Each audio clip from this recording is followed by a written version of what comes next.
Hey guys, when Christians use the word faith, we usually mean one thing, and typically, atheists think we mean something different.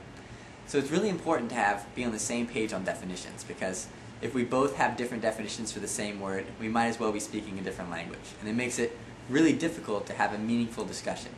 Now there's really two definitions of the word faith floating around out there.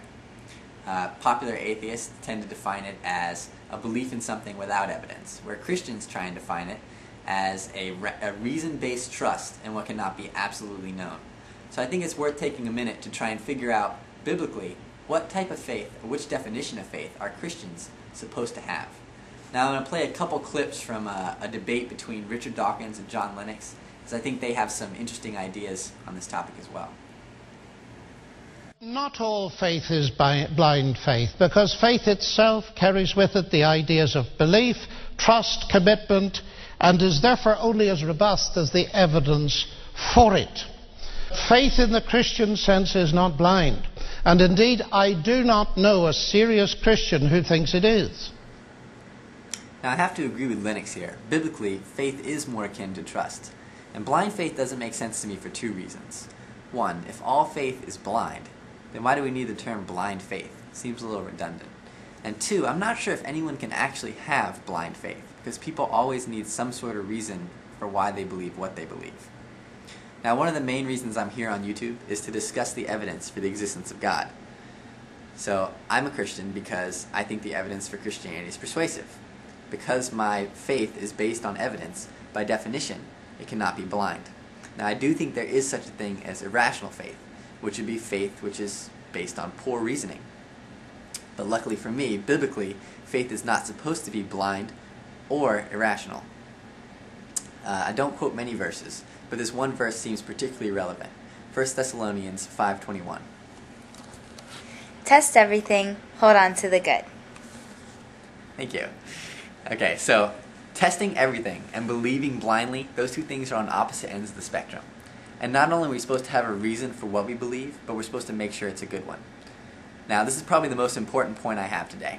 Faith is only as good as what you put it in. Now, I was going to take you guys outside and show you this analogy involving a chair, but it got really dark and snowy outside, so you just have to use your imaginations with me. Alright, so we have this chair outside. It's like 100 years old. It's really depreciated, and it has this tendency of when people try and sit in it, it falls apart. So if you put your faith in that chair that it's going to hold you up, that's not a rational thing to do. It's actually irrational. Because all the evidence you have says that you should not trust that chair to hold you up. See, putting your faith in the depreciated chair is not as rational as putting your faith in this one. See, putting your faith in the depreciated chair is not rational, but putting your faith in this chair is rational. And that's because we have good evidence that this chair will hold me up. I have past experience of sitting in it, and the chair has a sturdy design. Again, faith is only as good as what you put it in. So let's look at another clip from the Richard Dawkins versus Lennox debate.